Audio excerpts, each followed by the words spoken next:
اس نے انہیں حکم دیا کہ وہ دشمن کے تیروں کی پرواہ کیے بغیر دریا پار کریں۔ بس ایک مرتبہ دوسرے کنارے پہنچ گئے پھر ان کا دشمن پہ قابو پانا مشکل نہ ہوگا۔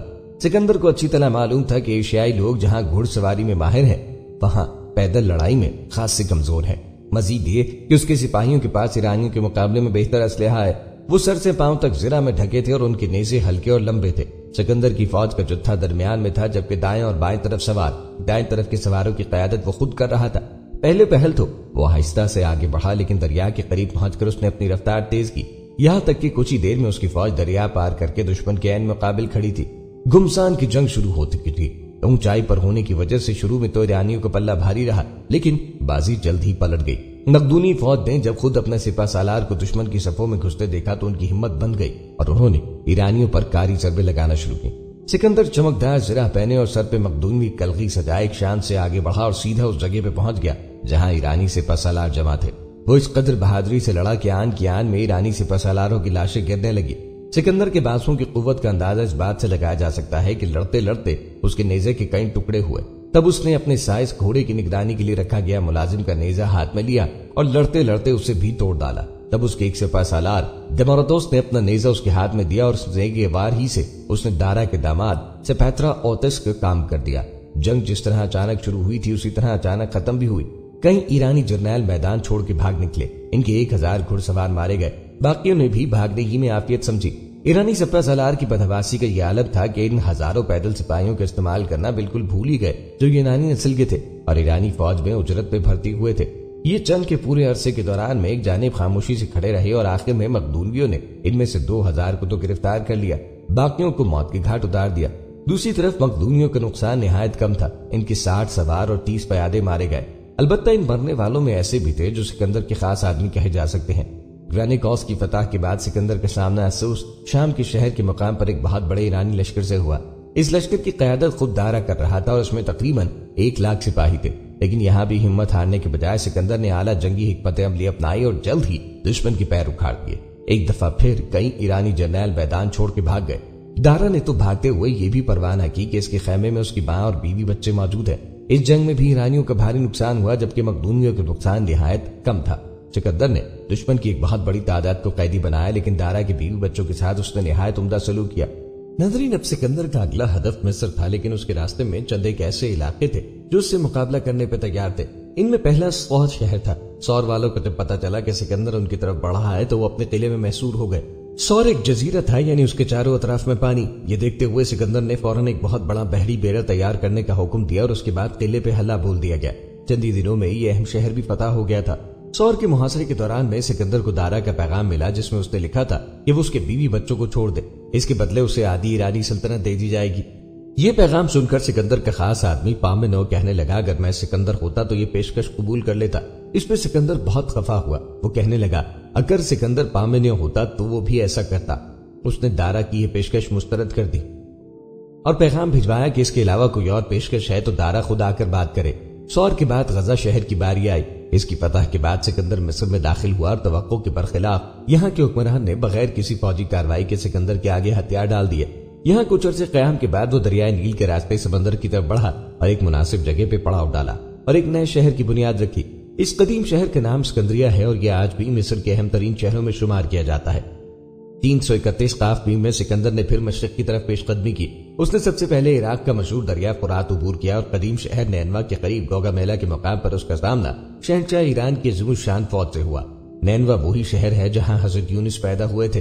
بعض تاریخ دانوں کا خیال ہے کہ گوگا میلا کی جنگ میں دارا کی فوج میں کم و بیش 10 لاکھ پیادے، 40,000 سوار، 200 تلوار باز رت بیل گاڑی کی ایک قسم ہوتی ہے، 15 ہاتھی اور بے شمار یونانی سپاہی تھے۔ دارا نے لڑائی کے لیے مقام کا انتخاب کیا اور وہ بھی بڑا سوچ سمجھ کر کیا تھا۔ اسے معلوم تھا کہ رت اونچی نیچی جگہوں پر نہیں چل سکتی، اس لیے ان کے لیے ایک مخصوص جگہ پر زمین کو بالکل ہموار کرا لیا تھا۔ اپنے سے 20 گنا بڑی فوج دیکھ کر سکندر گھبرایا نہیں بلکہ اس کے ذہن نے فوراً لڑائی کا ایک شاندار منصوبہ بنایا۔ سب سے پہلے اس نے اپنے جرنیلوں کو بلا کر ایسی پرجوش تقریر کی کہ سب کی ہمت بن گئی۔ اس کے بعد اس نے حملے میں پہل کرنے کے بجائے انتظار کرنا شروع کیا۔ اس دوران میں اس نے اپنے سپاہیوں کو مکمل آرام کرنے کا موقع دیا تاکہ جنگ شروع ہونے تک وہ بالکل تازہ دم اور چاق و چوبند ہو جائیں۔ اس کے برعکس ایرانی سپہ سالار نے اپنے سپاہیوں سے مسلسل سنتریوں کا کام لے کر انہیں تھکا دیا تھا۔ دارا نے اپنی فوج کی ترتیب اس طرح سے کی تھی کہ خود درمیان میں تھا اور دائیں بائیں آگے پیچھے اس کے نہایت قابل اعتماد آدمی۔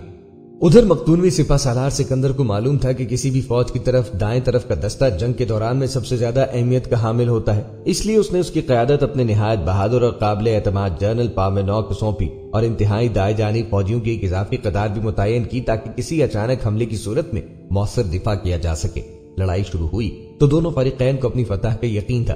سکندر کے پاس نہ صرف اچھا ذہن بلکہ اس کے پاس اچھے ہتھیار بھی تھے، وہ پہلے بھی ایرانیوں پہ فتح حاصل کر چکا تھا، یہی باتیں اس کے اعتماد کا باعث تھی۔ دوسری جانب دارا کی تعداد کی برتری کی وجہ سے فتح کی امید تھی۔ لڑائی کا آغاز دارا ہی کی طرف سے ہوا اور اس نے سب سے پہلے اپنے رتھ روانہ کیے۔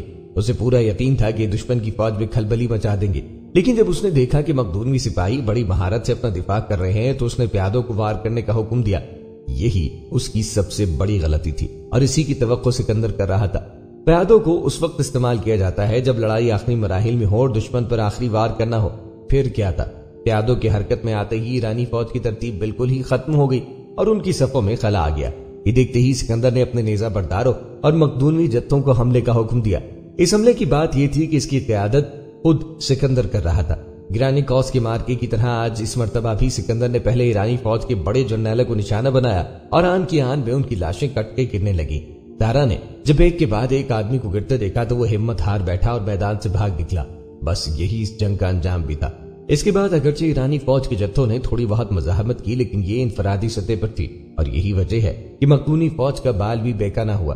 سکندر نے جب دیکھا کہ اس کے سپاہیوں نے میدان مار لیا ہے تو وہ دارا کے تعاقب میں نکلا تاکہ بار بار کے مارکوں کے بجائے ایک ہی دفعہ اس کا کام تمام کر دے، لیکن وہ اس کے ہاتھ نہ آیا۔ کہا جاتا ہے کہ بعد میں بعض ایرانی جرنیلوں نے خود ہی مل کر اسے قتل کر دیا تھا۔ یہ واقعہ موجودہ ایران کی دارالحکومت تہران کے پاس پیش آیا۔ سکندر جب اس جگہ پہنچا تو اسے دارا کی لاش ہی ملی۔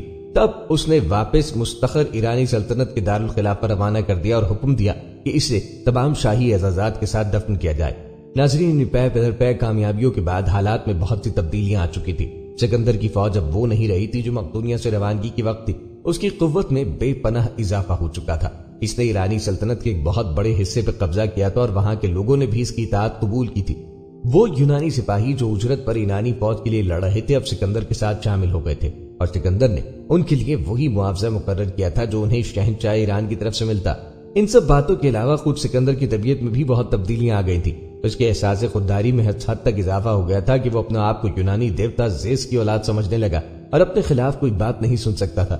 یہی وجہ ہے کہ جب اس کے قریبی دوست لاکیتوس نے اس کو دیوتا ماننے سے انکار کیا تو غصے کے عالم نے سکندر نے اپنا نیزہ اس کے پیٹ میں گھونپ کر اسے مار ڈالا۔ ناظرین، ایران کی فتح کے بعد بہت سے لوگوں نے سکندر کو مشورہ دیا کہ اس نے بہت سی فتوحات حاصل کی، اب وہ واپسی کی راہ لے، لیکن اس پر تو دنیا کی فتح کا بھوت سوار تھا۔ اس نے کہا کہ وہ اس وقت تک واپس نہیں جائے گا جب تک ہندوستان فتح نہیں کر لیتا۔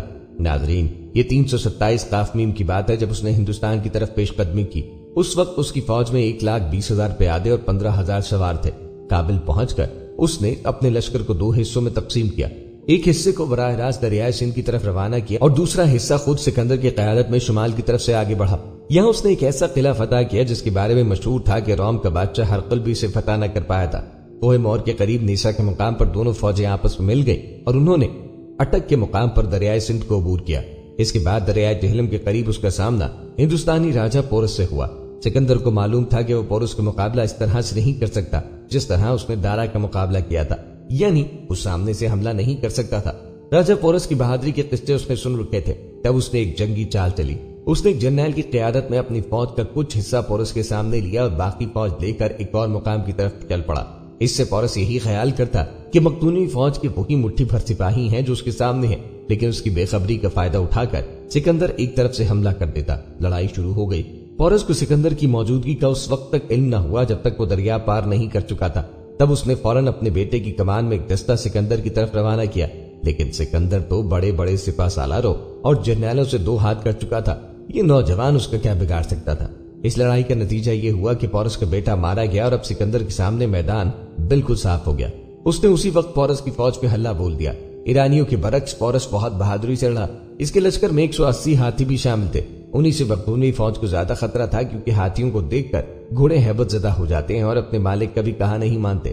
اس مصیبت کا علاج سکندر نے یوں کیا کہ جو ہی ہاتھی حملہ آور ہوئے اس نے اپنے سواروں کو 2 قطاروں میں بانٹ دیا، ایک ہاتھیوں کے بائیں اور دوسری دائیں طرف۔ یہ سوار ہاتھیوں کو دھکیلتے ہوئے ایک تنگ سی گھاٹی میں لے آئے۔ یہاں آ کر ہاتھی بھٹک گئے اور خود اپنی فوج کے لیے مصیبت بن گئے۔ اس مارکے میں پورس کے 20,000 آدمی اور 100 ہاتھی مارے گئے، لیکن ان سب کے باوجود پورس نے ہمت نہ ہاری اور مسلسل لڑتا رہا۔ اس نے اس وقت تک ہار نہ مانی جب تک اس کا جسم زخموں سے چور ہو کر بالکل نڈھال نہیں ہو گیا۔ پورس کو گرفتار کر کے اسی روز سکندر کے سامنے پیش کیا گیا۔ سکندر کی عادت تھی کہ دشمن کا جو بھی آدمی گرفتار ہو کر آتا اسے اپنی صفائی میں کچھ کہنے کا موقع ضرور دیتا۔ اس نے پورس سے پوچھا، بتاؤ تمہارے ساتھ کیا سلوک کیا جائے؟ پورس نے جواب دیا، وہی تو ایک بادشاہ دوسرے بادشاہ کے ساتھ کرتا ہے۔ سکندر میدان جنگ میں پورس کی بہادری سے تو پہلے ہی متاثر تھا، اب اس کی گفتگو نے بھی اسے کم متاثر نہ کیا، اور بہادروں کو موت کے گھاٹ اتار دینا اسے بالکل پسند نہ تھا۔ اس نے پورس کو معاف کیا اور اس کا تمام علاقہ بھی واپس کر دیا۔ اس کے جواب میں راجہ بھی اس کا دوست بن گیا۔ سکندر کو ہندوستان کے اندر تک جانے اور اس کے عجائبات دیکھنے کا بے حد شوق تھا۔ اس کا یہی شوق اور تجسس تھا جس نے اسے یہاں آنے پہ مجبور کیا تھا، ورنہ ایرانی سلطنت پر قبضہ کیا کم تھا کہ وہ اور کی لالچ کرتا۔ تاہم جب اس نے جہلم سے آگے چلنے کا ارادہ کیا تو اس موقع پر اس کی فوج نے اس کا ساتھ نہ دیا۔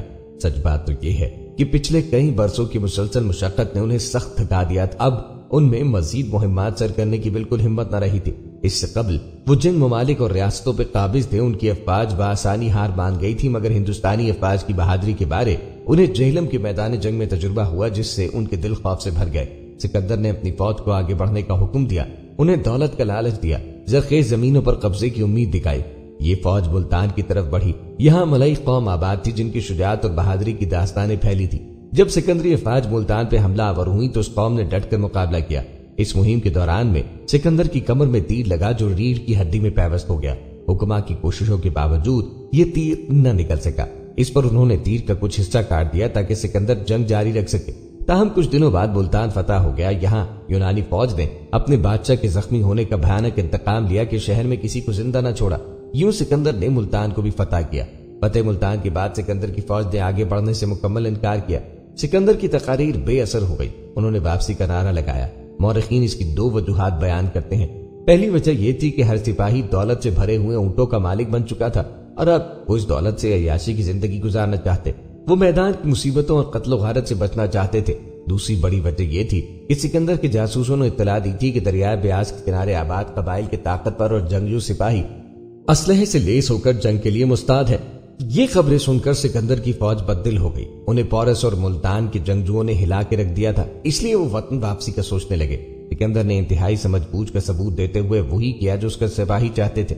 ہندوستان کو فتح کرنے کی اپنی تمام خواہش کے باوجود وہ ان کی بات مانا اور یہیں سے اس نے واپسی کا فیصلہ کیا۔ لیکن اس عظیم سپہ سالار کی قسمت میں کچھ اور ہی لکھا تھا۔ وہ چاہتا تو یہی تھا کہ اپنے سر پر آدھی دنیا کی فتح کا تاج سجائے، اپنے آبائی شہر مقدونیہ میں داخل ہو، لیکن وہ ابھی بابل ہی میں تھا کہ ایسا بیمار ہوا کہ دوبارہ صحت یاب نہ ہو سکا اور وہیں اس نے موت کو گلے لگا لیا۔ ناظرین، سکندر نے 33 سال عمر پائی۔ وہ 356 یعنی حضرت عیسیٰ علیہ السلام کی پیدائش سے 356 سال قبل میں پیدا ہوا اور اس کا انتقال 323 میں پیدا ہوا۔